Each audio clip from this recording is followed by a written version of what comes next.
গোপালের জন্মদিন। সিনু যখন হয় তখন এই গোপালটা একজন গিফট করেছে, তখন থেকেই আমার কাছে আছে।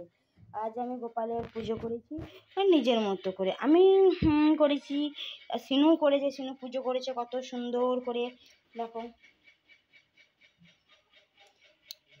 আর তোমরা কীভাবে গোপালের পুজো সেলিব্রেশন করলে বলো? যতটা পেরেছি সেরকম করেছি, যেমন নিজে করা যায়। আর গোপালের পুজো, এখানে একটা মন্দির আছে, ভাবছি সন্ধেবেলায় যাব, যদি বৃষ্টি না হয়। এত বৃষ্টি হচ্ছে কি বলবো, বৃষ্টি হওয়ার জন্য কোথাও যেতে পারছি না। আমার গোপালকে কেমন লাগছে তোমরা জানাবে।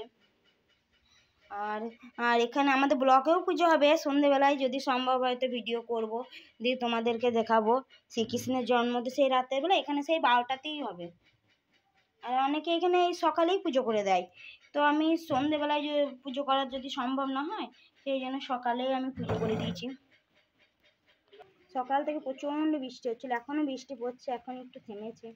রাতে যেন বৃষ্টি না পড়ে, ব্লকে আয়োজন করা হয়েছে জন্মাষ্টমী। বৃষ্টি পড়লে ভালো লাগবে না, সে ভালো লাগবে, পুজো তো হবেই, কিন্তু সবাই সেই আনন্দটা করতে পারবে না। এই জন্য চাইছি যেন বৃষ্টিটা না পড়ে। সকাল থেকে পুজোর ব্যবস্থা কিছুই ছিল না, তবে হঠাৎ কোথা থেকে সব ঠিক হয়ে গেল পুজো। আর দুধটা দিতে আসবে না ভাবছিলাম, তো দুধটাও আজকে দিতে চলে এসেছিলাম। তো আমার কৃষ্ণের, আমার গোপালের পুজো এইভাবেই আজকে আমি পালন করলাম। সন্ধেবেলায় ব্লকে যাব। আমার গোপালকে কেমন লাগছে তোমরা বলবে। জয় গোপাল, জয় শ্রীকৃষ্ণ।